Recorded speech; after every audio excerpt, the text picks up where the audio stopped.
विधिक साक्षरता होगा। माननीय उच्च न्यायालय के निर्देशानुसार विधिक शिक्षा शिविर के इस अवसर पर साइबर क्राइम एक्सपर्ट मोहित मिश्रा के द्वारा न्यायालय मऊगंज में मुख्य न्यायाधीश आदेश जैन की अध्यक्षता में वकीलों को साइबर क्राइम के बारे में जागरूक किया, उससे बचने का उपाय बताया गया। इसमें वकीलों को SIM swapping, biometric fraud, ATM cloning, artificial voice cloning एवं हैकिंग से बचने जैसे दर्जनों आधुनिक साइबर फ्रॉड के बारे में बताया।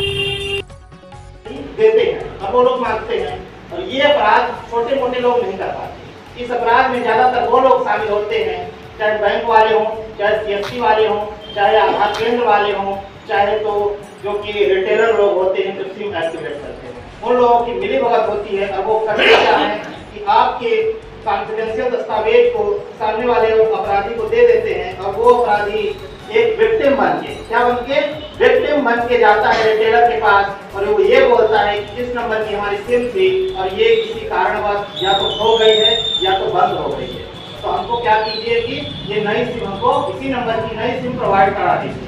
और वो जितनी भी गोपनीय दस्तावेज हमारा है वो हासिल किए हुए होता है पहले से, और उस दस्तावेज के बल से वो क्या करता है कि नई सिम एक्टिवेट करवा देता है। और इसमें सबसे बड़ी बात ये है कि सिम आपके पास है, तो वो एक्टिवेट कैसे करवा सकता है? देखिए होता क्या है, क्योंकि जब विक्टिम बनता है, मान लीजिए हमारी सिम खो गई और हम जाएंगे रिटेलर के पास, तो रिटेलर कोई तरीके से हमारी इंफॉर्मेशन, जितनी भी उसकी जरूरी इंफॉर्मेशन होगी वो मांगेगा, और जब वो दे देंगे तो क्या होगा, गुम गया। अगर सिम तो करता क्या है कि सिम को बंद करने की प्रोसेस कर देता है। जब वो बंद करने का प्रोसेस करता है तो उसमें कुछ टाइम लगता है।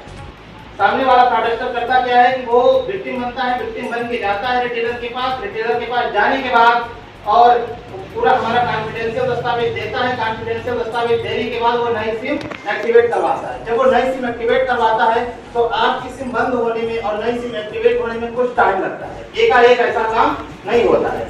तो उस टाइम पर क्या करेगा, जो टाइम लिमिट होती है उस टाइम लिमिट में आपके मोबाइल पर वो मिस कॉल मारेगा। क्या करेगा? मिस कॉल मारेगा।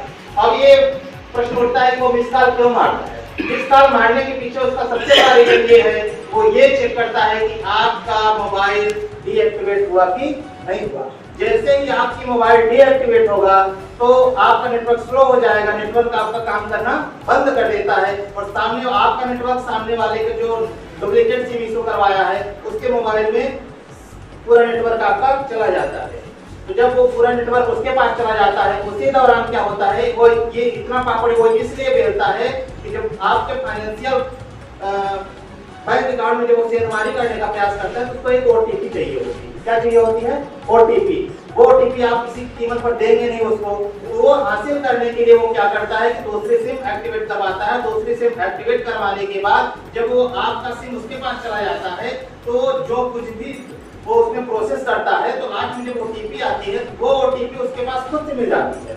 अब वो उसको जरूरत नहीं होती कि आपसे वो किसी तरीके की इंफॉर्मेशन मांगे, क्योंकि केवल उसको आवश्यकता पड़ती है ओटीपी की, और वो केवल ओटीपी लेने के लिए इतना सारा प्रोसेस करता है।